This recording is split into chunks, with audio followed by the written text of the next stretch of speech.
to the 19th edition of my Plug Fireball and Company podcast, where I focus on America's pastime, both past and present. Are you ready to be entertained, informed, and intrigued by memorable players and epic games? I'm your host, Steve. Today we're talking to former professional baseball pitcher J.D. Scholten of Sioux City. Scholten now serves as a state representative in the Iowa House of Representatives, which convened last week. Scholten made history when he pitched for the Sioux City Explorers of the American Association with less than 3 hours' notice on July 6, 2024. He lasted 6 2/3 innings and earned the win at age 44. As a result, he became the oldest person in league history to record a win and the only elected official to play pro baseball while serving in government. He finished the 2024 season with a 6-2 record in 11 starts and tied for the team lead. And after the season, he delivered his game-worn jersey from the July 6th game to the National Baseball Hall of Fame in Cooperstown, New York, a place I've never been to, but I would love to get there someday. This past season, he compiled a 1-1 record in 4 starts. So, let's get started. What are you most proud of during the time you had with the Sioux City the past 2 seasons? The July 6th game in 2024 will always be a place in my heart. I think the second start is probably more important to me personally. First time, you don't know if you just got lucky or not. And the second start, I went six innings, only allowed 1 run. The 1 run I gave up was on a 2-out bunt that scored a run. And it was one of those series that nothing really went our way. We lost the first 3 games, and to get the win against our rival Fargo, that was pretty big for me. I mean, it was just, the last 2 summers have just been magical and really enjoyed it all. What was your reaction when the Baseball Hall of Fame wanted your game-worn jersey from that first game?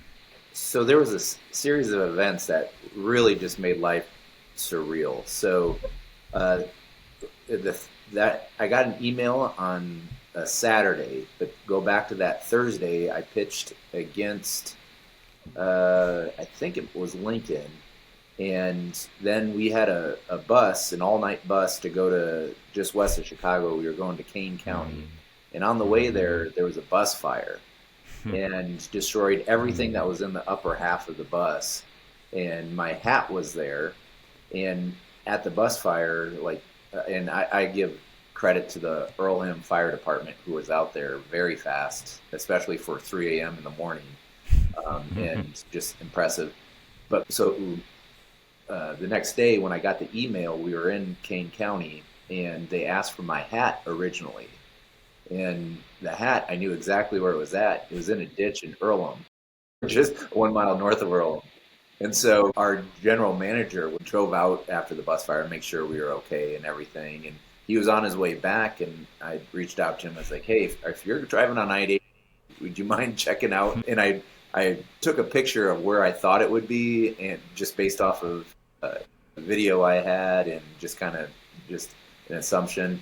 And he found it, he sent it in, and then the National Baseball Hall of Fame said it was so damaged that it would damage the other memorabilia. So they asked for a jersey. And at the end of the year, I was going as part of the state legislators. There's a group that goes to Farm Aid almost every year, and I went to Farm Aid, and that year it was in northern New York, or just outside of Albany, and I decided to go a day early. I drove to Cooperstown and hand-delivered my game-worn jersey from that day, and that something I never thought that would happen in my life. It was pretty darn special. Is the jersey still there? If I went, could I see it?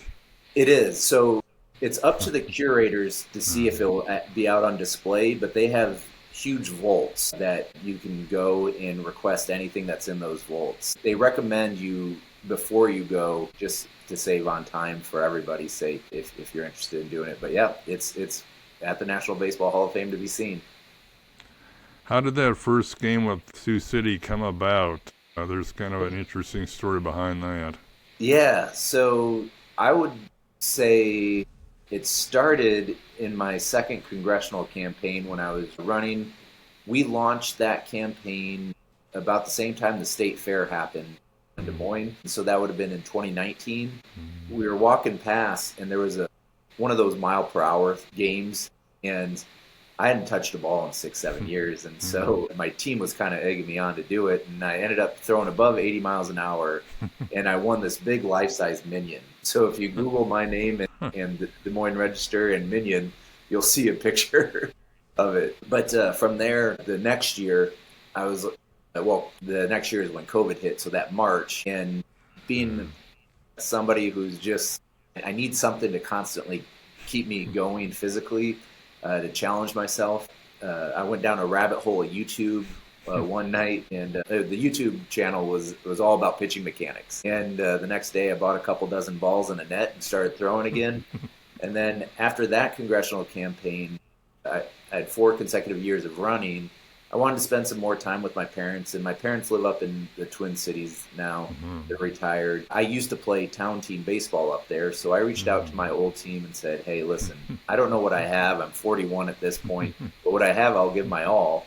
In my first year, I went 10-1 with like 1 point something ERA, and that's when I reached out to the Explorers. Mongo is our manager, and Bobby Post is our pitching coach, and said, hey, listen, I'm throwing really well. If you ever need a pitcher someday, let me know. So next year I throw again really well, let them know again, nothing. And then I got elected into the state house. And after I got elected, I asked, what are my obligations that first summer? And they said, typically you don't really have much. Just make sure you do like your constituent work and everything. That can be all done by email and virtual stuff now.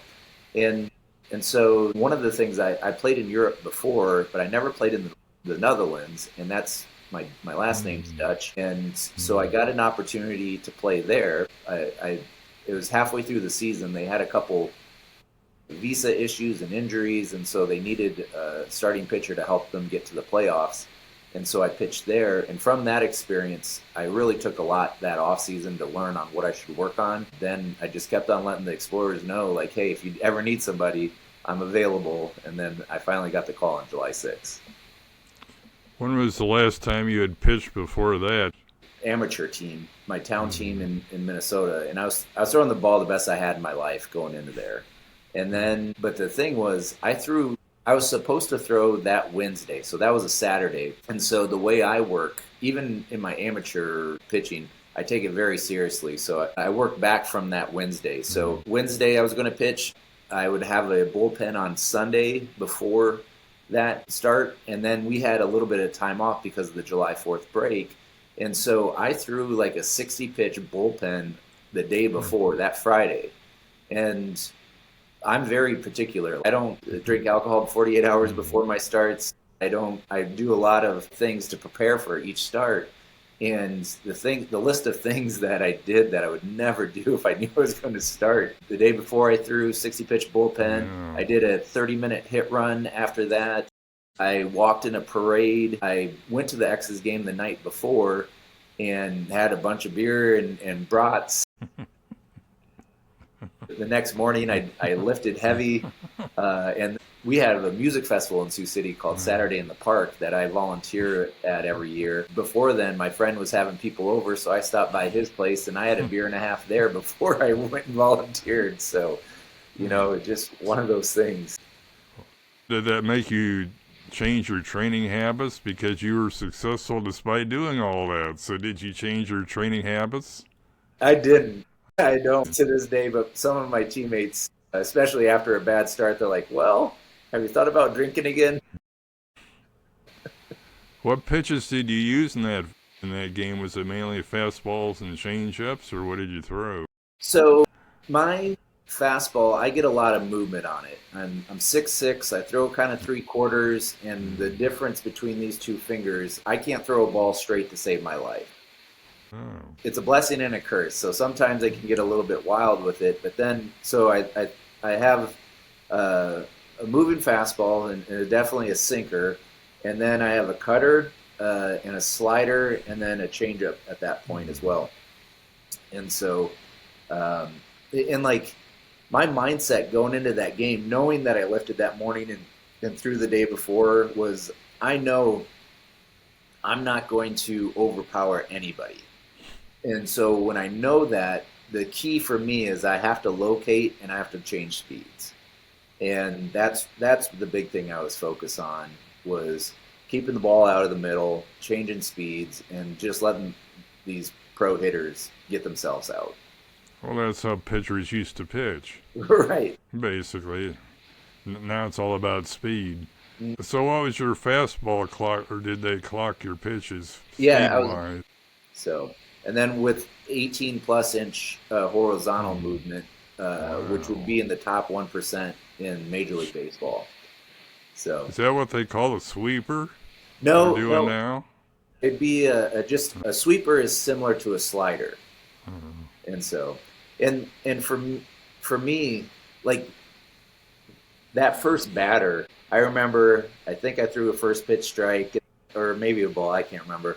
And then the first batter crushes one on to center for a single. He steals second. We throw it into center field, so he's at third. Second, and then the second batter hits a long fly ball for a sac fly. So two guys in.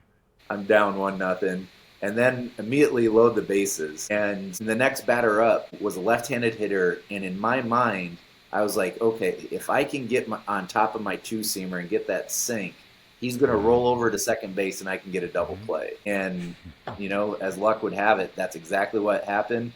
And I got out of that inning, and then the world just felt like it just went off my shoulders. And then from there, it just started pitching and just what I'm used to doing. Did you have a pitch count going into that game, or did the manager say, "Oh, I'm only going to use you for 4 innings," or did it? What did It he was say? it was a because they gave up, I think, a combined 34 runs the two nights previously and went through their whole staff, and so they were depleted. They're like, whatever you can give us, we'll take. And there was really no like expectation. I was telling them, I'm like, I'm used to throwing 100 pitches outing, like in my town team ball. Like we don't really have relievers. It's kind of old school baseball. But Yeah. the league games I play in, we only play 7 innings in those. But yeah, so there really wasn't anything discussed. And even I signed my contract beforehand, but they assumed it was just going to be a 1 day thing, so they didn't even bother doing the salary or anything. I guess. What did you make that year? The Did you league have minimum, which is $1,400 a month. a month? Well, that's Yeah. not too bad for a summer job. Yeah, when you're in your mid 40s though, you Yeah, like to make a little bit more money. true. Did they have anybody ever warming up in the bullpen that day? Not until the seventh inning. So yeah. So you pitched for the Explorers in 2003, 2004, 6, and 7. Yep. What do you remember about those experiences? Anything stand out? Yeah. So I mean, breaking into professional baseball, and it was one of those things because I had a chance to get drafted my junior year, so in '01, and I turned it down. I transferred to the University of Nebraska.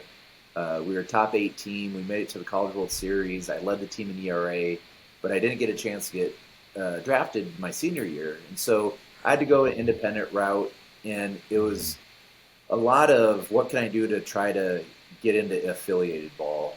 And a lot of that's velocity, so you work a lot on that and strength and all that stuff. But then the big thing that I was still a little raw as a pitcher. I was kind of a late bloomer. I didn't throw a lot when I was younger. But the thing that back then was I had this constant thing. I didn't have the best mechanics, and so I'd get used a lot, and then as in the bullpen, and then I'd get bicep tendonitis, and then my stuff would flatten out because I wasn't on top of the ball as much, and then I would get hit around, and then I wouldn't get used, and then I would have time to heal, and then I'd be good again. So they'd use me a lot, and then that was like the cycle of when I was before.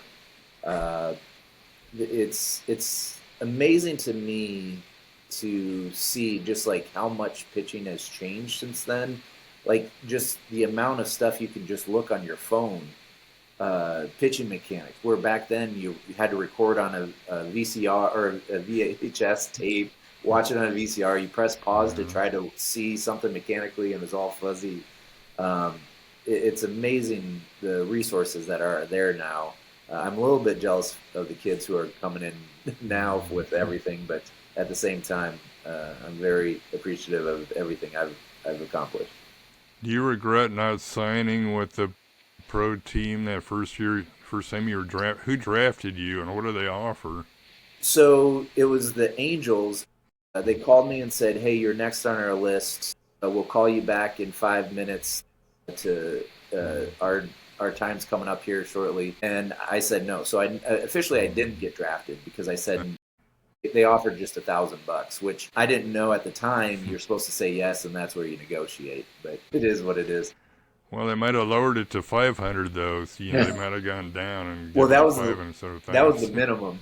Oh, 1,000 minimum. Okay.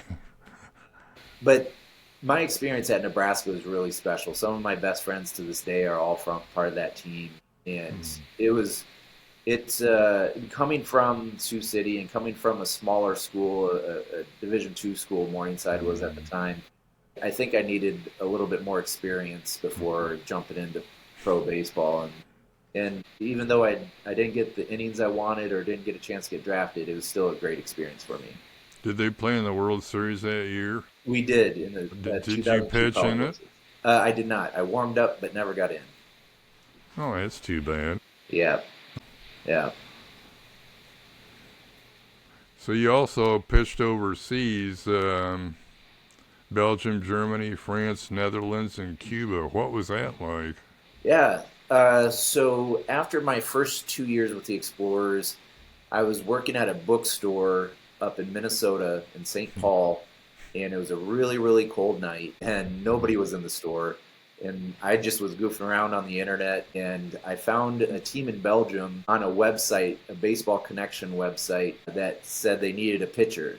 And so I sent them an email, and 2 weeks later, I was on a flight to Belgium. Okay. And so in 2005, I played for the Antwerp Eagles and had a great experience. We won the Belgian Cup. I won some award, but I can't remember what it was at the time or at this time. And just threw it really well. And I really, after initial stint in professional baseball, it was kind of a just fun, relaxed environment. And I kind of refound my love of the game at that time. From there, just different times. I played again in Belgium a few years later after my second stint with the X's. I played in Germany, which was a great experience. I played in a couple international tournaments with them, with that team, and just had a lot of fun. Met one of my best friends in my life there.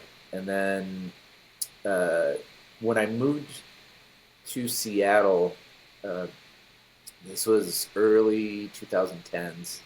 I was early 30s. I was still throwing really well, and I wanted to try to find a team to play competitive rather than just a men's league. I wanted to find the best that I could play, and I remember playing in the NBC World Series in Wichita in the summer, like for college baseball. There was always a team from Seattle called the Seattle Studs, and they had a lot of guys who were post-college that was part of that team. And so I looked them up, and they had like a 50-man roster. I'm like, well, they don't need another pitcher. So I looked up who the second best team was, and it was the Northwest Honkers. And I reached out to them. What, the Honkers?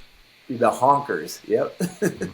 And they're just a misfit group of guys that I love. And we ended up qualifying for the NBC World Series in, I believe it was 2012. Is that right? Or 2013? No, it was 2013. And we were the lowest ranked team to make it.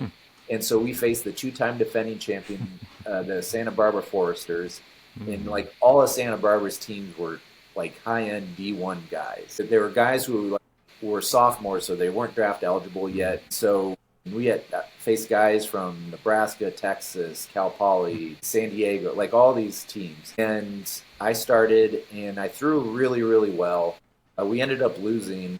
We didn't score any runs. We got shut out. But I threw well, and their manager I started talking to, and he used to coach. He's a legendary manager. He used to coach a couple of my teammates in college, and we just swapped information. About a month later, he reached out and said, "Hey, there's this team going to Cuba to play the top Cuban teams, and they're almost like their spring training, which is in the fall because of the Caribbean and everything. All So right. they play winter ball pretty much Winter there. ball. Yeah. And so he said, "Would you like to join this?"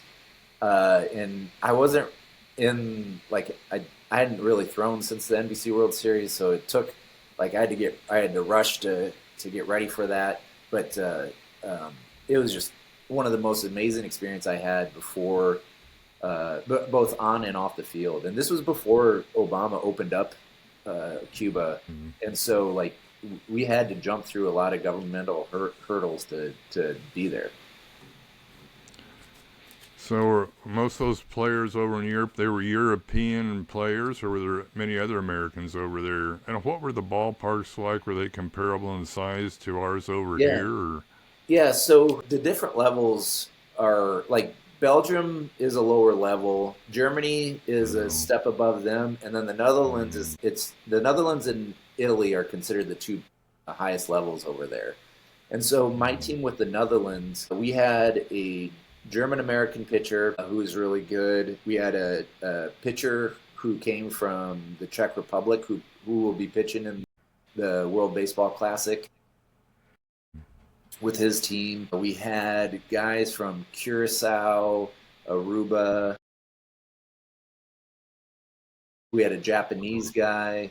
And so it was pretty international.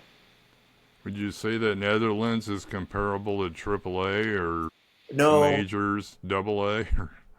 it's below of what like the American Association is. Uh, So because like they have some guys, I mean they have guys. There is former big leaguers who are playing and former minor leaguers who are playing in that league, but it's a step down from the American Association. The American Association is really good baseball. After my first game, I texted one of my buddies who pitched 10 years in the bigs and about the situation.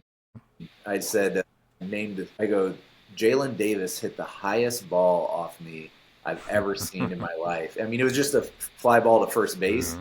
but it was a mile up there. And he laughed and he goes, I played with Jalen Davis 2 years ago with the Giants, the San Francisco Giants. And so there's a lot of former big leaguers in that league.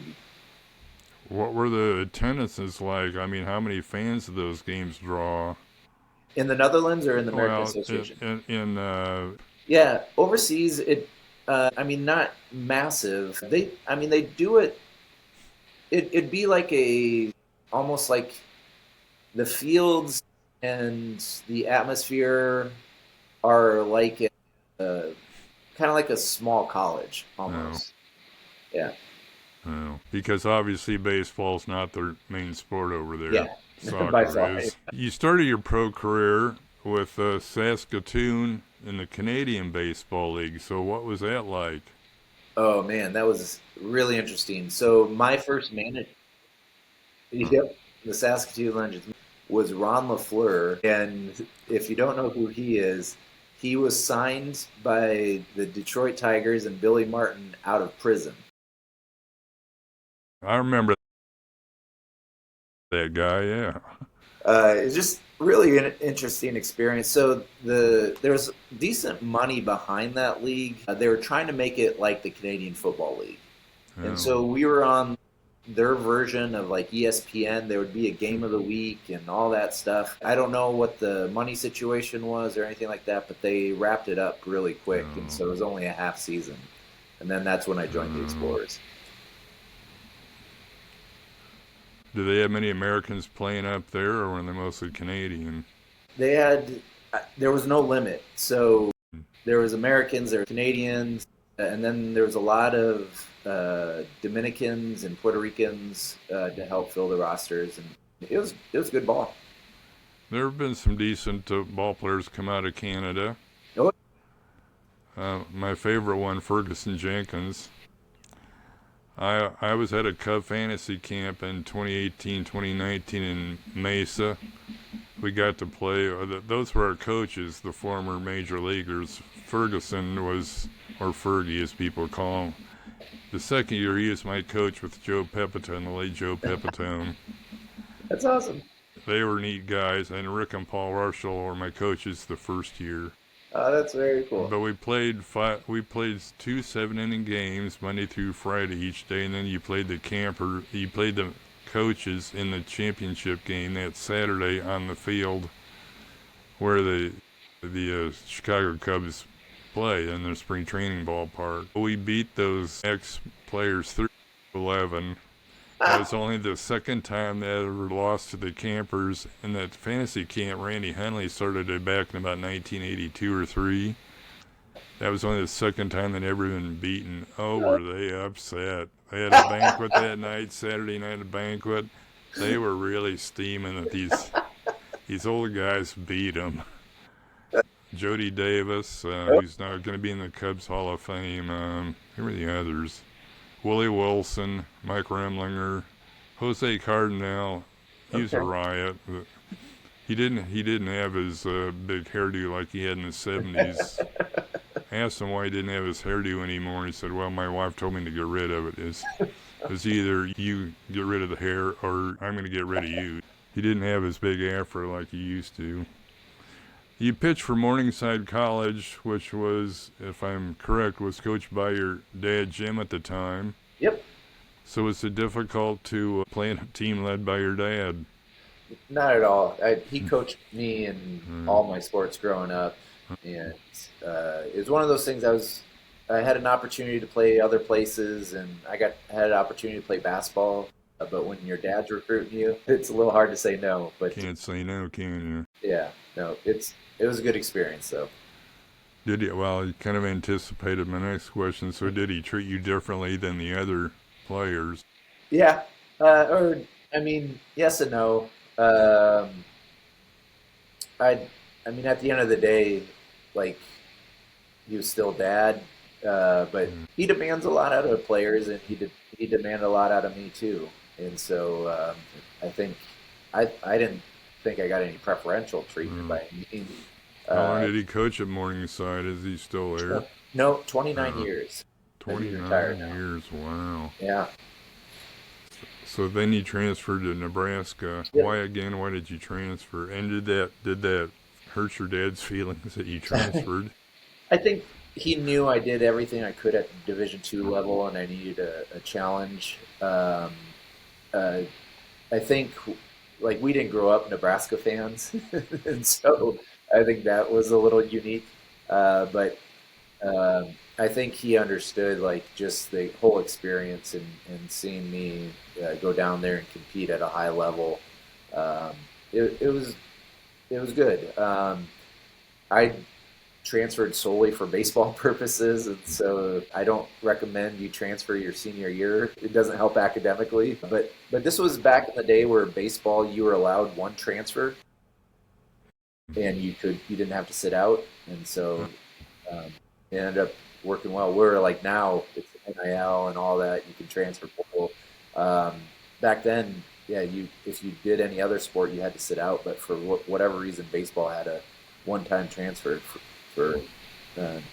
what do you think about this whole deal with NIL and the transfer portal? Do you wish they would have had that when you were going to Nebraska or Morningside? Well, I wish they figure out how to regulate it a little bit, like especially with what they're doing in college football, where a coach left while their team is still trying to get a national championship, and players are sitting out and transferring and all this stuff. It's a little bit of a mess right now. College baseball is really becoming more and more popular, and I'm interested to see where it's going to be in the next decade. You're seeing more and more games on TV and streamed and all that stuff. And so I'm excited because I think college baseball is phenomenal. We don't have a ton of it up here in the north. It's more of a southern thing because you don't really want to go outside in March, early March to watch games. And the season starts in February. So as a northern team in northern schools, you're at such a big disadvantage already. I think they should the move it back, the season back a little bit, and so it's a little bit more fair for the northern schools. But yeah, I love college baseball. I love going to it. I try to do a college baseball trip with my dad uh, uh, at least once a year, or once every 2 years type of situation. Did you think about transferring to Iowa or Iowa State? Of course, Iowa State didn't have baseball at the time. So Iowa State recruited me Oh. decently out of high school, but then Mm. that junior year where I transferred to going into my senior year, that's the year they dropped baseball. Oh. I would have, if Coach Heller was at Iowa like he is now, back in the day, I would have went there in a heartbeat. I have a lot of respect for Coach Heller and everything he's done. He runs a phenomenal program, but back then Iowa baseball was not what it is today.